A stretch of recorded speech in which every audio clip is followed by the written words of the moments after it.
نزرت نے کہا۔ ولید نے خدا حافظ کہہ کر موبائل بند کر دیا اور وہ ایک بار پھر اس تصویر کو دیکھنے لگا۔ نزرت نے دوسرے دن مس سمیع سے بات نہیں کی۔ وہ بھول گئی تھی کہ ولید نے ان سے کوئی کام کہا ہے۔ دوسری طرف ولید کو بھی انہی دنوں سنگاپور جانا پڑا۔ وہاں سے وہ فیکٹری کی کچھ مشینز خریدنے کے لیے کوریا چلا گیا۔ 1 ڈیڑھ ماہ بعد جب وہ واپس آیا تو EPB کی طرف سے بیرون ملک ہونے والے کچھ تجارتی میلوں کی تاریخیں آ چکی تھی۔ وہ ان میں مصروف ہو گیا اور وہ 2 تصویریں مکمل طور پر اس کے ذہن سے نکل گئیں۔ کلب میں بھی دوبارہ کوئی پینٹنگ نہیں آئی جسے نزرت خریدتی اور ولید کو دوبارہ وہ آرٹسٹ یاد آتا۔ آگے مریم قسیم۔ ماما جان کے ساتھ یہ اس کا پہلا اختلاف نہیں تھا۔ اس کی پوری زندگی ہی اختلافات سے بھری ہوئی تھی۔ وہ زندگی میں کبھی بھی اپنے ماحول سے مطمئن نہیں رہی تھی، اور اس کی بنیادی وجہ مریم کا یہ خیال تھا کہ ان کا یہ ماحول بہتر ہو سکتا تھا اگر ماما جان، اور یہ اگر ہمیشہ اس کو تکلیف پہنچاتا رہا۔ جوں جوں وہ عمر کی سیڑھیاں چڑھ رہی تھی، اس کی انزائٹی بڑھتی جا رہی تھی۔ اسے خود سے وابستہ ہر چیز سے نفرت تھی، اپنے ماحول سے، اپنے گھر سے، وہاں موجود چیزوں سے، اس محلے کے لوگوں سے، ان ٹوٹی گلیوں سے، اپنے سبزی اور پھل فروش باپ کی اس دکان سے جو اس کے گھر کے رستے میں آتی تھی۔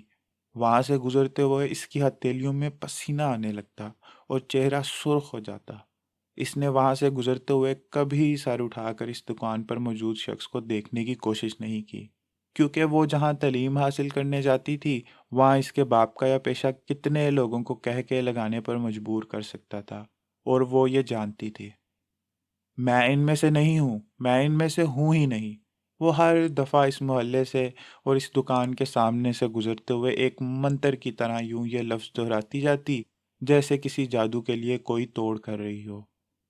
پھر جب اس کے باپ کی وفات ہو گئی تو اسے اپنے اندر ایک بہت کمینہ سا اطمینان محسوس ہوا۔ کم از کم اسے شرمندہ کرنے والی چیزوں میں سے ایک کی کمی ہو گئی تھی۔ اب کبھی اسے اس دکان کے سامنے سے گزرتے ہوئے اس طرح سر جھکانا نہیں پڑے گا، کیونکہ اس سبزی کی دکان کے ساتھ اس کا کوئی تعلق نہیں رہا تھا۔ مگر اس کے قابل اعتراض چیزوں کی لسٹ بہت لمبی تھی، اور شاید یہ لسٹ لمبی ہی رہتی اگر NCA میں گریجویشن کے آخری سال اسے ان تمام چیزوں سے فرار کا موقع اپنے سامنے نظر آنا نہ شروع ہو جاتا۔ اس کی زندگی میں بہت غیر معمولی حالات میں ایک شخص آ گیا تھا، اور اس شخص کی آمد نے اس کے لیے ہر چیز کو بدل دیا۔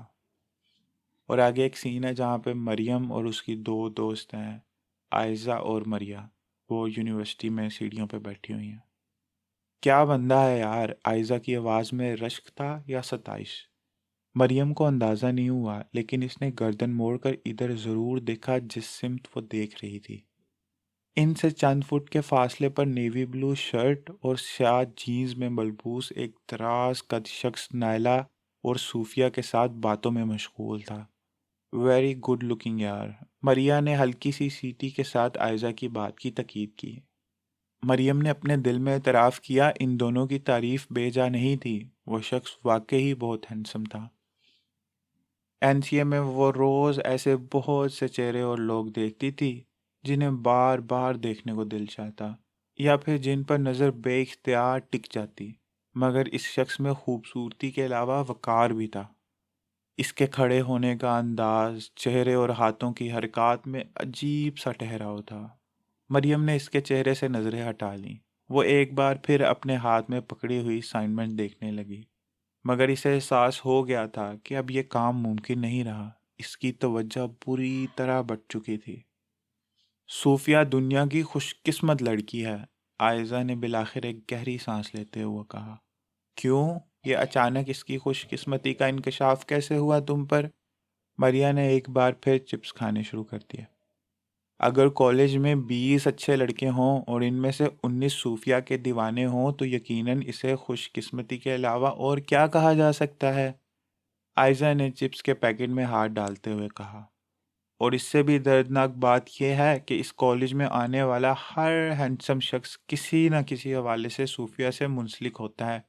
اب اسی شخص کو دیکھ لو تم، میں نے آج پہلی بار اسے دیکھا ہے، اور وہ بھی صوفیہ کے ساتھ۔ ماننا پڑے گا یار، صوفیہ میں کوئی ایسی بات ہے جس نے اسے ہیلن آف ٹرائی بنایا ہوا ہے۔ کالج بھرا ہوا ہے خوبصورت لڑکیوں سے، مگر صوفیہ تو صوفیہ ہے۔ اگر کالج میں بیوٹی کانٹیسٹ ہو تو مجھے یقین ہے ٹائٹل صوفیہ ہی جیتے گی۔ عائزہ بڑے کھلے دل سے صوفیہ کی تعریف کر رہی تھی۔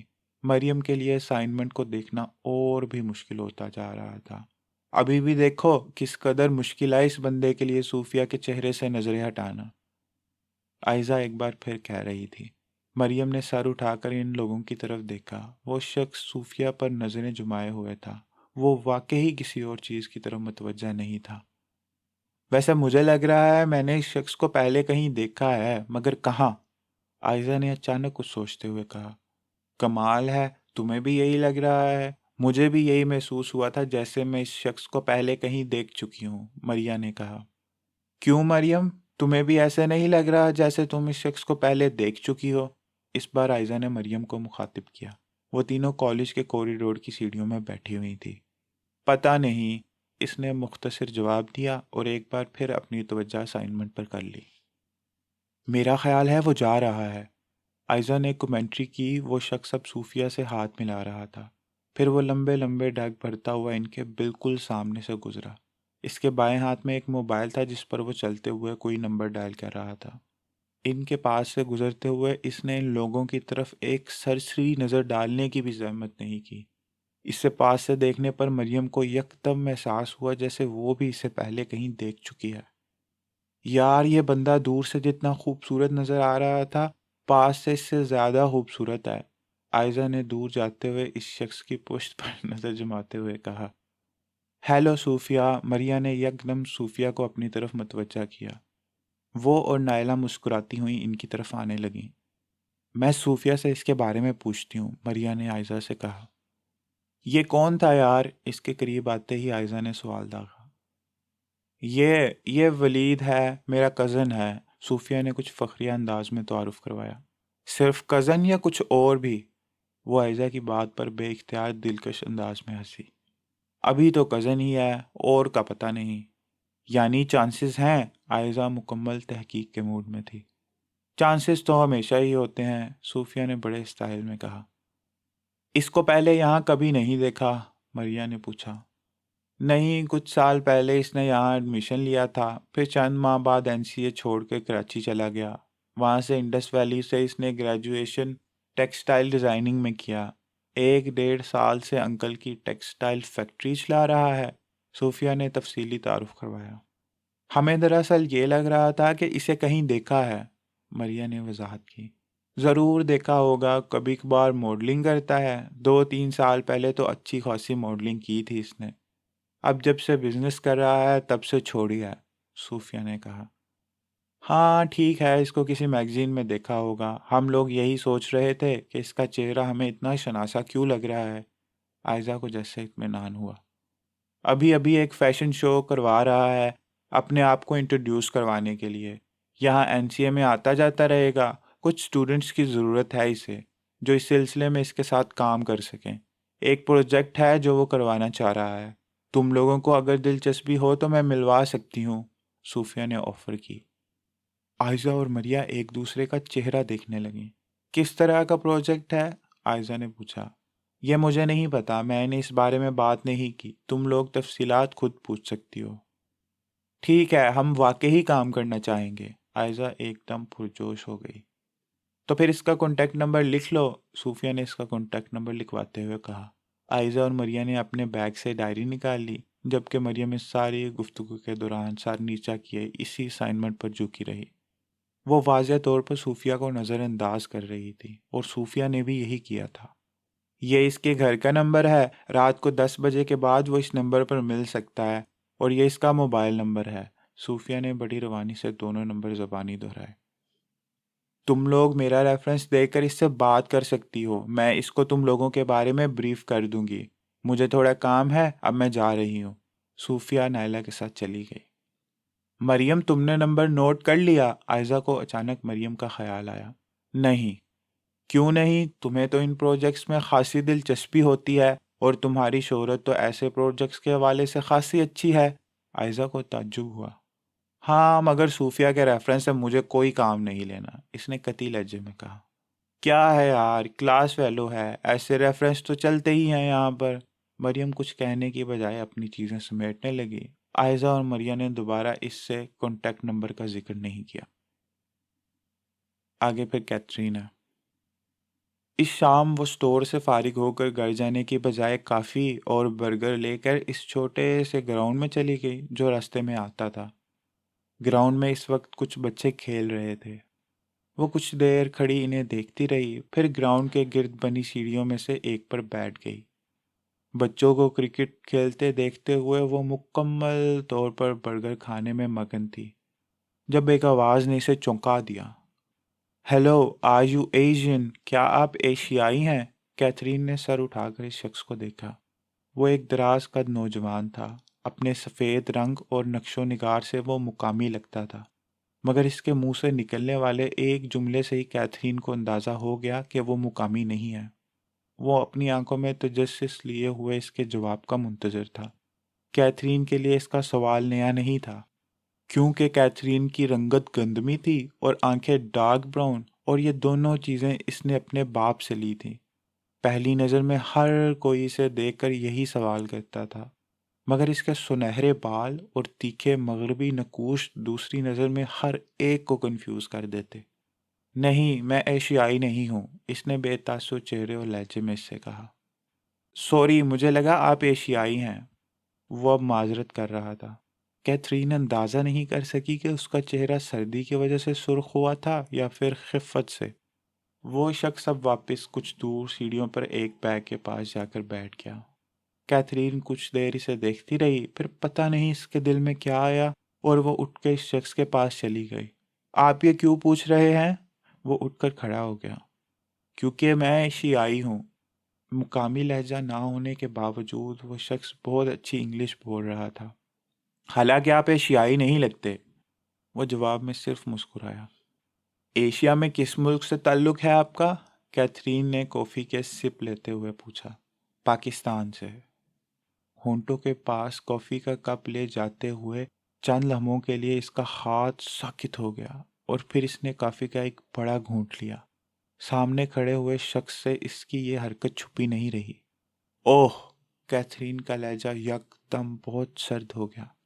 آپ میرے ملک کو جانتی ہیں؟ اس شخص نے بہت اشتیاق سے پوچھا۔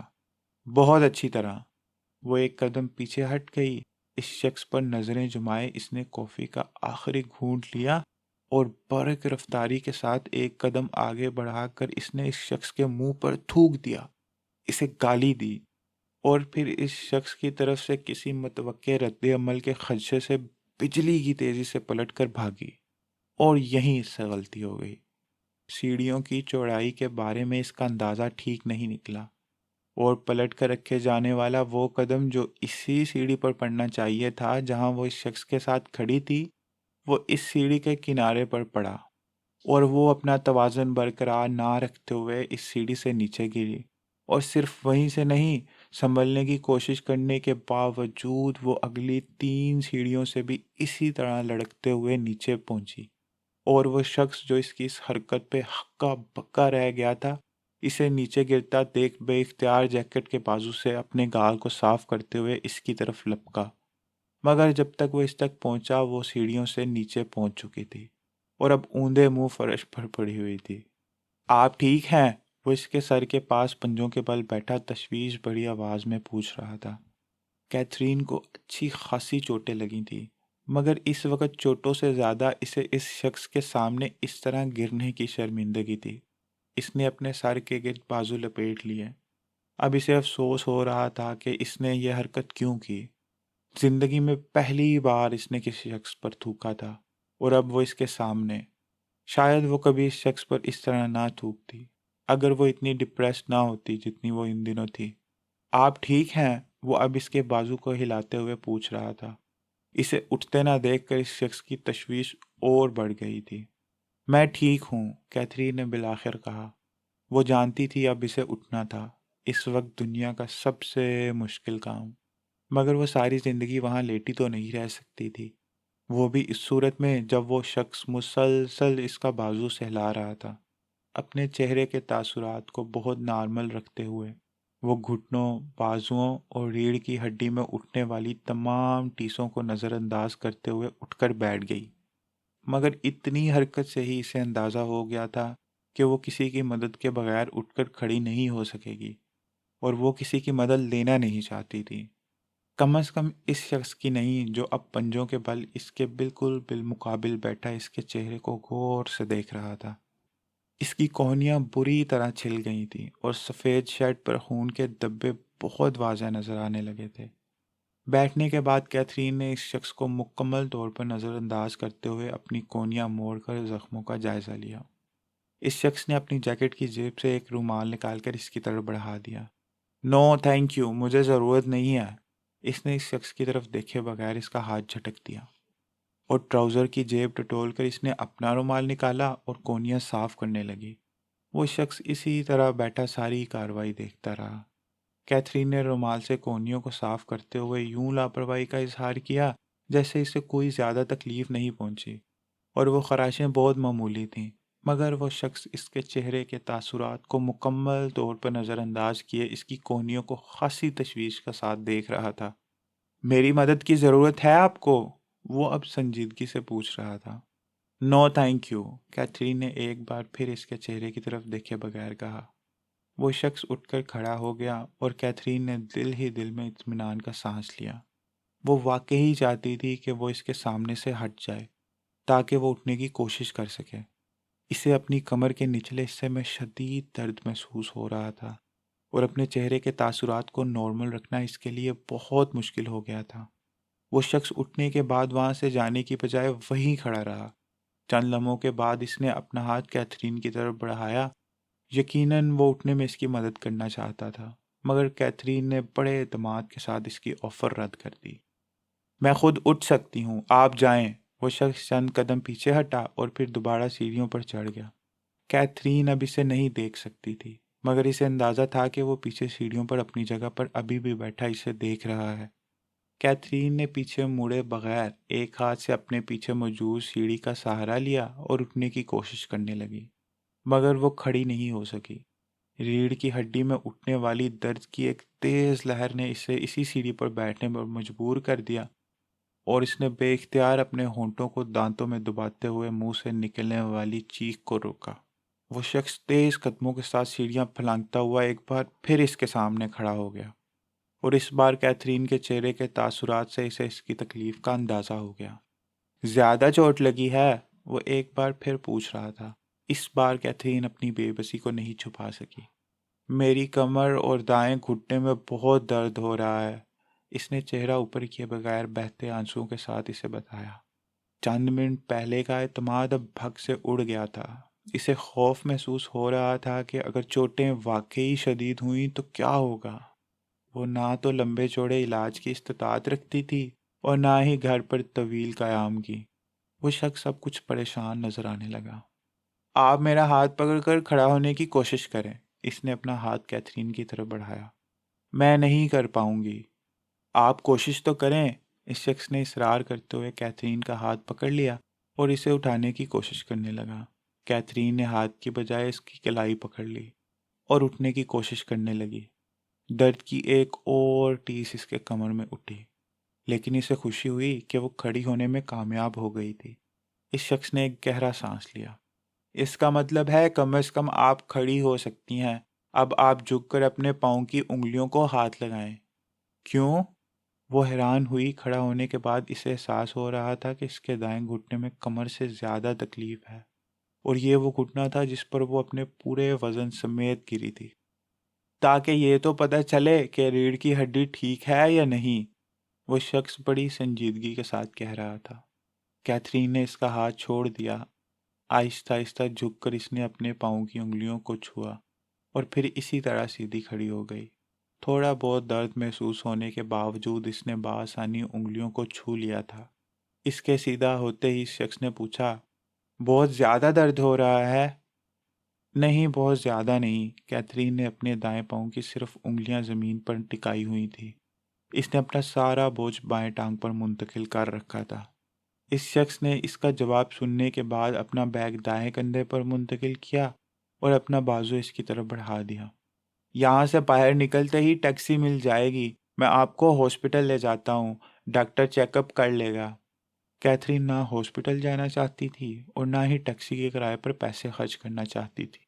اس کا بازو پکڑے چلتے ہوئے اس نے کہا، میں گھر جاؤں گی، میں اب ٹھیک ہوں۔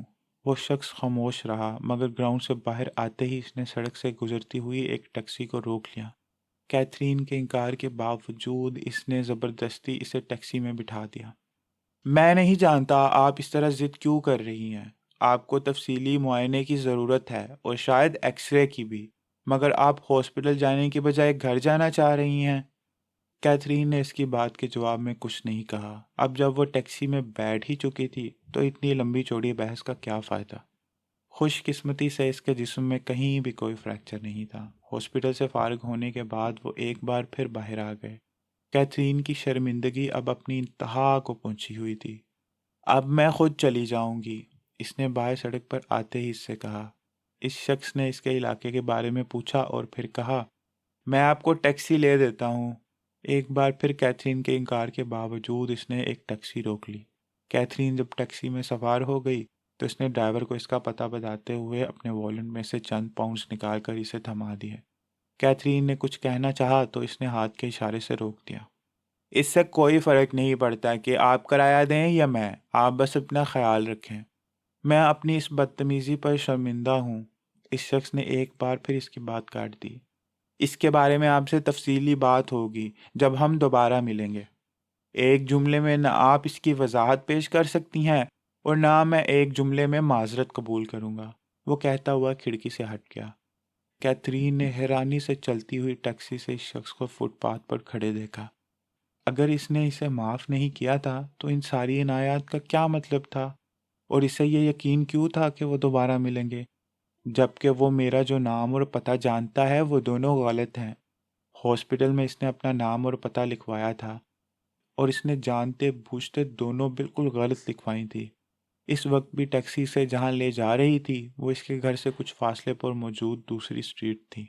اس نے سیٹ کی پشت سے ٹیک لگا کر آنکھیں بند کر لیں۔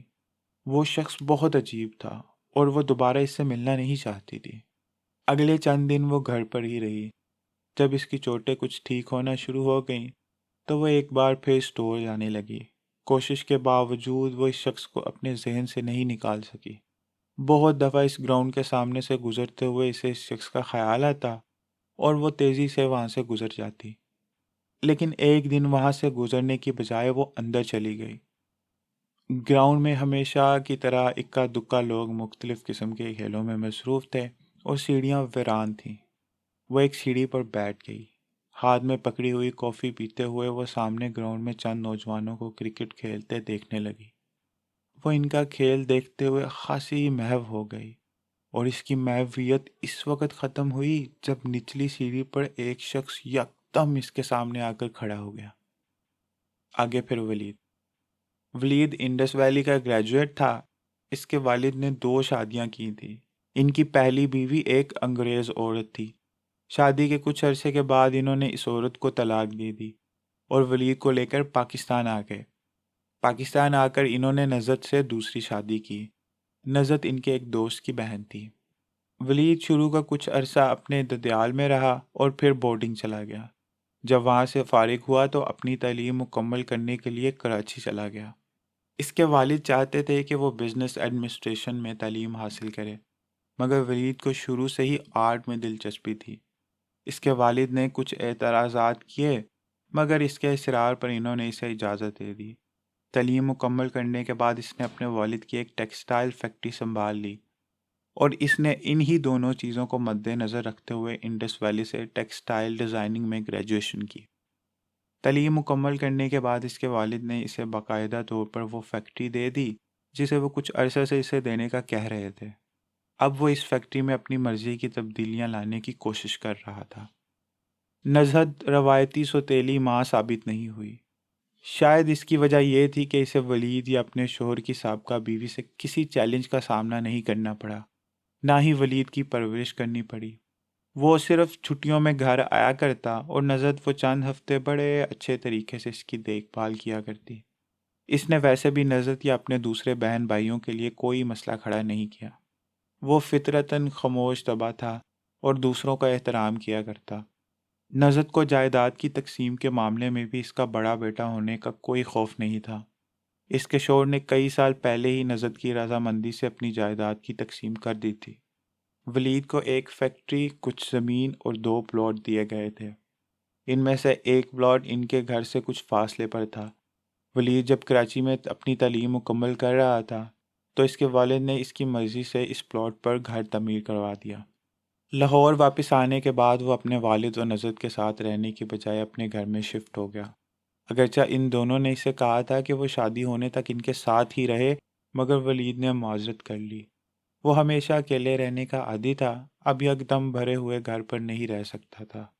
اس کے والد نے کوشش کی تھی کہ اگر وہ شفٹ کرنا چاہتا ہے تو پھر شادی بھی کر لے۔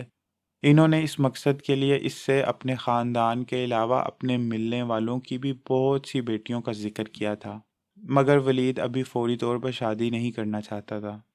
وہ فیکٹری میں تبدیلیاں کرنے کے علاوہ اپنے بزنس کو اور پھیلانا چاہتا تھا، اور اس کا خیال تھا شادی اس کے کام کے لیے بڑی رکاوٹ بن سکتی ہے۔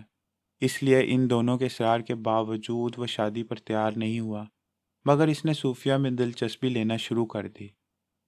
صوفیہ نزت کی بڑی بہن کی بیٹی تھی۔ وہ بے حد خوبصورت تھی۔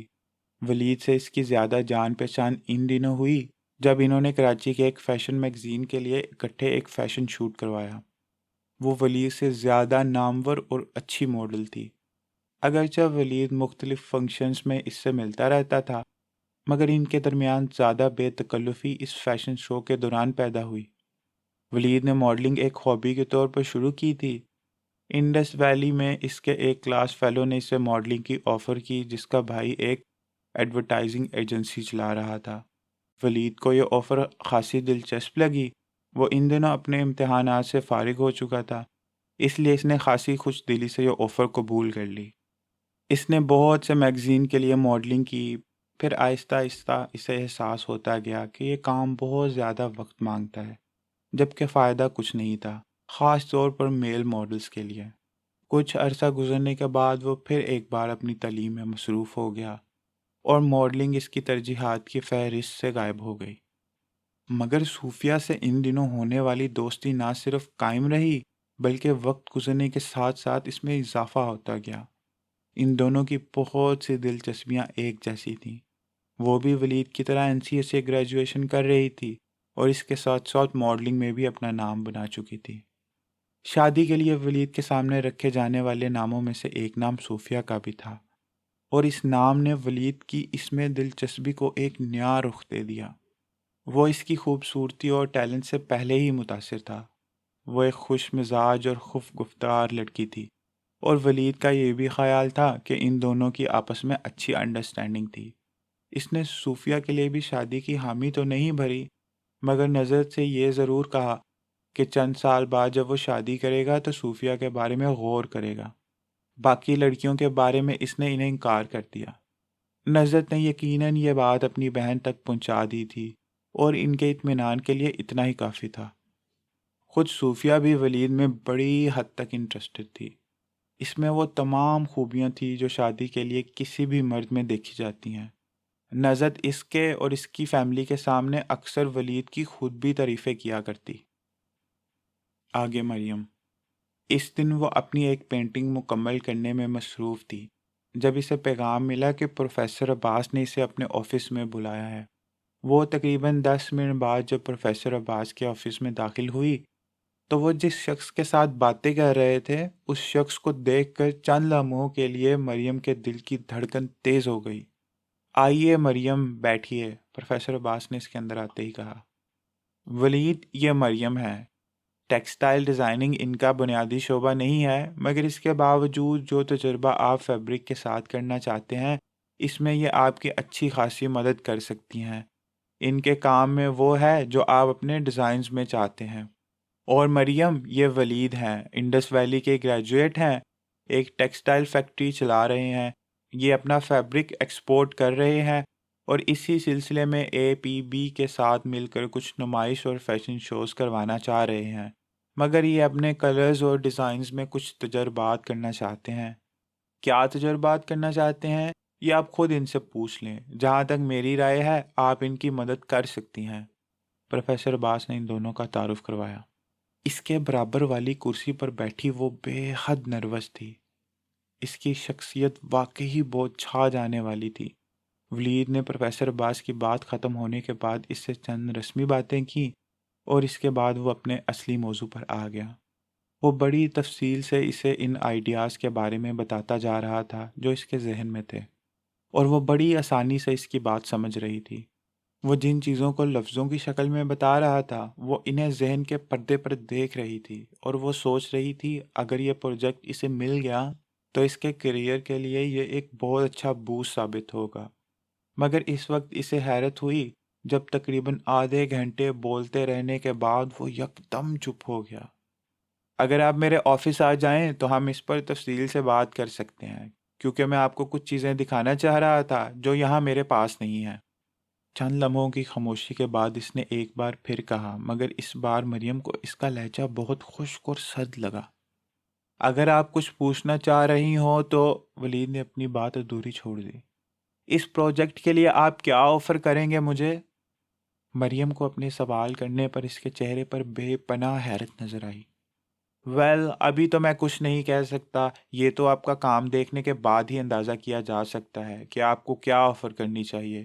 اگر کام وہ ہوا جو میں چاہتا ہوں تو پھر آفر وہ ہوگی جو آپ چاہیں گی، مگر یہ تو ابھی خاصی دور کی بات ہے۔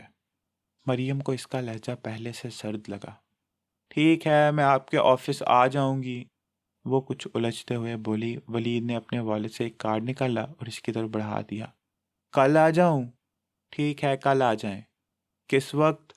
کسی بھی وقت، کالج کے بعد کسی وقت میں آ جاؤں گی۔ ٹھیک ہے، ولید نے کندھے اچکاتے ہوئے کہا۔ وہ جب پروفیسر عباس کے کمرے سے نکلی تو خاصی پرجوش تھی۔ کام دلچسپ تھا اور اسے ان دنوں روپے کی خاصی ضرورت تھی۔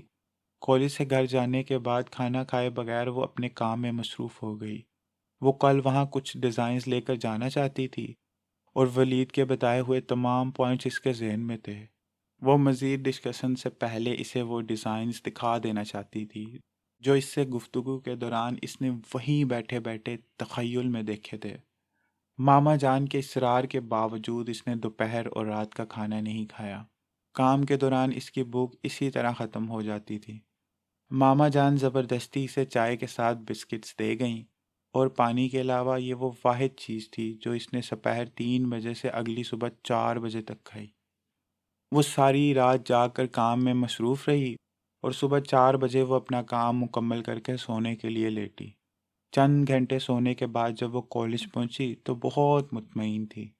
کالج سے فارغ ہونے کے بعد وہ اس کارڈ پر دیے گئے پتے پر پہنچ گئی۔ میری کوئی پراپر اپائنٹمنٹ تو نہیں ہے ان کے ساتھ، لیکن انہوں نے آج کسی بھی وقت یہاں مجھے آ جانے کے لیے کہا تھا، اور میں نے ان سے کہا تھا کہ میں 2 بجے کے بعد کسی بھی وقت آ جاؤں گی۔ ریسپشنسٹ نے اسے کارڈ لیتے ہوئے اس سے اپائنٹمنٹ کے بارے میں پوچھا تھا۔ مگر وہ تو جا چکے ہیں۔ جا چکے ہیں؟ اسے حیرانی ہوئی۔ ہاں، آپ کے آنے سے کچھ دیر پہلے۔ کہاں گئے ہیں وہ؟ یہ تو نہیں پتا۔ واپس کب تک آئیں گے؟ یہ بھی نہیں پتا، بعض دفعہ واپس آتے ہیں بعض دفعہ نہیں۔ انہوں نے میرے بارے میں کوئی پیغام چھوڑا؟ میں چیک کر لیتی ہوں، مگر انہوں نے آپ کے بارے میں کوئی پیغام نہیں دیا۔ NCA کے 2 اسٹوڈنٹس اور بھی آئے تھے صبح، اس وقت وہ آفس میں ہی تھے، اور ان دونوں کے بارے میں انہوں نے کل ہی مجھے بتا دیا تھا۔ آپ کے بارے میں تو کچھ نہیں کہا۔ ریسپشنسٹ نے ایک ڈائری کے اوراق پلٹتے ہوئے کہا۔ ہو سکتا ہے ان کے ذہن سے نکل گیا ہو، آپ بیٹھ جائیں، میں انہیں موبائل پر رنگ کرتی ہوں۔ اس نے جیسے مریم کو تسلی دینے کی کوشش کی۔ مریم سامنے پڑے ہوئے صوفے پر بیٹھ گئی۔ ریسپشنسٹ موبائل کا نمبر ملاتی رہی، پھر اس نے مریم سے کہا، موبائل آف ہے۔ تو پھر؟ مریم کو مایوسی ہوئی۔ آپ انتظار کر لیں، اگر انہوں نے آپ سے کہا ہے تو وہ آ جائیں گے۔ آج کل بہت مصروف ہیں، اس لیے ہو سکتا ہے وہ مجھے بتانا بھول گئے ہوں۔ میں ابھی تھوڑی دیر تک دوبارہ رنگ کرتی ہوں۔ مریم نے اس کی بات پر سر ہلا دیا۔ فیکٹری خاصی دور تھی، اس نے سوچا کہ وہ دوبارہ آنے سے بہتر ہے انتظار کر لے۔ ہاں، ہو سکتا ہے وہ بھول گیا ہو، اس نے خود کو تسلی دی۔ اگلے 3 گھنٹے وہ وہیں بیٹھی انتظار کرتی رہی، مگر ولید نہیں آیا۔ ریسپشنسٹ وقتاً فوقتاً اس کا نمبر ڈائل کرتی رہی مگر اس کا موبائل بند تھا۔ 3 گھنٹے کے بعد جب وہ اٹھنے لگی تو ریسپشنسٹ نے ایک آخری کوشش کی اور اس بار خوش قسمتی سے موبائل آف نہیں تھا۔ وہ مریم کے بارے میں ولید کو بتاتی رہی، پھر اس نے فون بند کر کے مریم سے کہا، ولید صاحب کہہ رہے ہیں کہ وہ آج فیکٹری واپس نہیں آئیں گے، وہ مصروف ہیں، آپ کل آ جائیں۔ مریم نے ایک اطمینان بھری سانس لے لی۔ کل کتنے بجے؟ یہ تو انہوں نے نہیں بتایا، آپ اسی وقت آ جائیں، میں صبح ان کو یاد کروا دوں گی۔ کیا آپ مجھے ان کے گھر کا ایڈریس دے سکتی ہیں؟ میں کل صبح ان سے وہاں مل لوں گی۔ کتنے بجے یہاں آتے ہیں وہ؟ تقریباً 10 بجے۔ میں آپ کو ایڈریس دے دیتی ہوں۔ اس نے ایک کاغذ پر ایڈریس لکھ کر اس کی طرف بڑھا دیا۔ اگلے دن وہ صبح کالج جانے کی بجائے اس ایڈریس پر چلی گئی۔ فیکٹری بہت دور تھی۔ مریم نے سوچا کہ وہ اسے ڈیزائنز دینے کے بعد اس سے باقاعدہ اپائنٹمنٹ لے گی اور پھر اس کے آفس چلی جائے گی۔ وہ 9 بجے کے قریب اس کے گھر پہنچی۔ بیل بجا کر آنے والے چوکیدار سے اس نے اپنا تعارف کروایا۔ میں آپ کے صاحب سے ملنا چاہتی ہوں۔ چوکیدار اسے وہیں کھڑا کر کے واپس چلا گیا۔ اس کی واپسی خاصی جلدی ہوئی۔ صاحب بہت ناراض ہو رہے ہیں، وہ کہہ رہے ہیں اگر میں نے آپ کو آفس میں آنے کے لیے کہا تھا تو آپ آفس میں ہی آئیں، وہ گھر پر آپ سے نہیں ملیں گے۔ اس کی بات پر مریم پر جیسے گھڑوں پانی پڑ گیا۔ خفت سے سرخ پڑتے ہوئے چہرے کے ساتھ اس نے چوکیدار سے کہا، ٹھیک ہے میں ان سے آفس میں مل لوں گی، آپ یہ فائلز ان کو دے دیں۔ اس نے ڈیزائنز والا فولڈر اس کی طرف بڑھاتے ہوئے کہا۔ چوکیدار نے خاصے بگڑے تیوروں کے ساتھ فولڈر لیا اور کھٹاک سے گیٹ بند کر دیا۔ وہاں سے پیدل مین روڈ تک آتے آتے وہ مسلسل اس وقت کو کوستی رہی جب اس نے وہاں آنے کا فیصلہ کیا تھا۔ اس نے آفس بلایا تھا مجھے تو مجھے آفس ہی جانا چاہیے تھا۔ وہ کیا سوچ رہا ہوگا کہ میں اسی طرح صبح صبح منہ اٹھا کے اس کے گھر آ گئی۔ کالج تک جاتے جاتے اس کی افسردگی اور شرمندگی اپنی انتہا کو چھونے لگی۔ 2 بجے کالج سے فارغ ہونے کے بعد وہ سیدھی فیکٹری چلی گئی۔ ریسپشنسٹ اسے دیکھ کر مسکرائی۔ ولید صاحب اس وقت یہیں ہیں مگر اس وقت ان کی اپائنٹمنٹ ہے کسی کے ساتھ، اس نے مریم کو دیکھتے ہی بتایا۔ میری بھی اپائنٹمنٹ ہے ان کے ساتھ، مریم نے کہا۔ آپ کی اپائنٹمنٹ انہوں نے طے نہیں کی، میں نے انہیں آپ کے بارے میں یاد دلایا تھا۔ این سی اے سے آج بھی کچھ اسٹوڈنٹس آئے تھے اور صبح میں نے آپ کے بارے میں بتایا تو انہوں نے کچھ بھی نہیں کہا، بس یہ کہا کہ میں ان اسٹوڈنٹس کے نام نوٹس کر لوں۔ مریم کو شدید بے عزتی کا احساس ہوا۔ وہ شخص اس کے ساتھ کیا کر رہا تھا؟ آپ انہیں انٹرکام پر بتائیں کہ میں یہاں آئی ہوں۔ وہ کسی سے ملاقات کر رہے ہیں، اس وقت میں انہیں ڈسٹرب نہیں کر سکتی۔ پلیز آپ انہیں میرے بارے میں بتائیں، اگر وہ ملنا نہیں چاہتے تو میں خواہ مخواہ انتظار کرنے کی بجائے گھر جانا چاہتی ہوں۔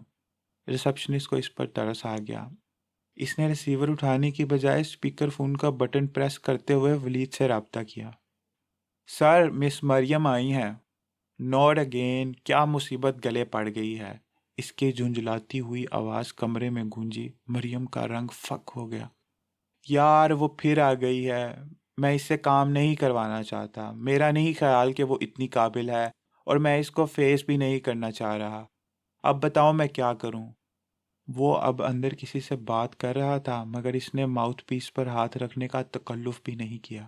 شاید اسے توقع نہیں تھی کہ اس کی باتیں باہر سنی جائیں گی۔ اس کے دوست نے اس سے کچھ کہا اور ولید نے ریسپشنسٹ سے کہا، مس درخشاں آپ ان سے کہیں کہ وہ چند دن بعد آئیں، میں مصروف ہوں۔ یس سر، درخشاں نے رابطہ ختم کرتے ہوئے کہا۔ تھینک یو، مریم نے اس کے کچھ بھی کہنے سے پہلے کہا اور ہونٹ کاٹتے ہوئے وہاں سے نکل آئی۔ اس نے زندگی میں پہلی بار اس طرح کی بے عزتی کا سامنا کیا تھا اور وہ اس وقت غم و غصے سے پاگل ہو رہی تھی۔ گھر پہنچنے کے بعد اس نے اپنی ساری چیزیں بڑے زور سے کمرے میں اچھال دیں اور خود اوندھے منہ بستر پر لیٹ گئی۔ ماما جان جس وقت کمرے میں آئیں وہ اسی طرح اوندھے منہ لیٹی ہوئی تھی۔ کیا ہوا مریم؟ ماما جان کو تشویش ہوئی۔ انہوں نے جھکتے ہوئے اس کے کندھے پر ہاتھ رکھا اور وہ جیسے کرنٹ کھا کر اٹھی۔ آپ کی وجہ سے میں ساری زندگی یوں ہی دھکے کھاتی رہوں گی، صرف آپ کی وجہ سے، وہ بھیگے ہوئے چہرے کے ساتھ بلند آواز میں کہہ رہی تھی۔ مریم ہوا کیا؟ کچھ نہیں ہوا، وہ چلائی۔ آپ میرے لیے کبھی کچھ نہیں کریں گی، کبھی بھی نہیں، آپ دیکھ لینا میں ایک دن یہاں سے بھاگ جاؤں گی۔ وہ ایک بار پھر اوندھے منہ لیٹ گئی۔ تمہارے کام کا کیا ہوا؟ انہیں اس نے اس پروجیکٹ کے بارے میں 2 دن پہلے بڑے پرجوش انداز میں بتایا تھا۔ اور اس وقت انہیں اندازہ ہو رہا تھا کہ اس کے رونے کی وجہ یہی ہو سکتی ہے۔ جہنم میں جائے وہ کام، یہ امیر لوگ خود کو کیا سمجھتے ہیں؟ ان کو بات کرنے کی تمیز نہیں ہے، لوگ ان کے پاس کام لینے نہیں بھیک لینے جاتے ہیں۔ وہ اسی طرح اوندے منہ لیٹی لیٹی چلائی، تم جانے دو، تمہیں اس سے بہتر کام مل جائے گا۔ ماما جان نے اس کے کاندھے پر پیار سے ہاتھ رکھتے ہوئے کہا، کہاں سے مل جائے گا؟ میرے جیسے آرٹسٹ رلتے پھرتے ہیں یہاں، کوئی بیگ نہیں ہے میری، کوئی سفارش نہیں ہے میرے پاس، مجھے لگتا ہے میں ویسٹ لینڈ میں آ گئی ہوں۔ نام اور شہرت کمانے کے لیے وسائل کی ضرورت ہوتی ہے، خاندان کا نام چاہیے، روپیہ چاہیے، میرے پاس کیا ہے؟ اور یہ سب آپ کی وجہ سے ہوا ہے۔ آج میرے پاس برٹش نیشنلٹی ہوتی تو پھر میں دیکھتی اس کتے کو۔ وہ ہچکیوں سے روتے ہوئے بول رہی تھی۔ مریم گالی نہیں دیتے، ماما جان کو شوق لگا، وہ پہلی بار اس کے منہ سے گالی سن رہی تھی۔ کیوں نہیں دیتے؟ دیتے ہیں، آپ کے پاس نصیحتوں کے علاوہ اور ہے کیا؟ یہ نہیں کرتے، وہ نہیں کرتے۔ ماما جان، دنیا میں رہنے کے لیے سب کچھ کرنا پڑتا ہے، سب کچھ آنا چاہیے، گالیاں دینا بھی آنا چاہیے۔ وہ کس قدر ہرٹ ہوئی تھی ماما جان اس کا اندازہ نہیں کر سکتی تھی، مگر کوئی غیر معمولی بات ضرور ہوئی تھی جس نے اسے اس طرح رونے پر مجبور کر دیا۔ اچھا ٹھیک ہے، تم گالیاں دے لینا، مگر ابھی تو اٹھ کر کھانا کھاؤ، تمہارے لیے میں نے آج کھیر بنائی ہے۔ وہ اس کے کندھے تھپکتے ہوئے بچوں کی طرح اسے بہلانے لگی، مگر مریم بے دستور روتی رہی۔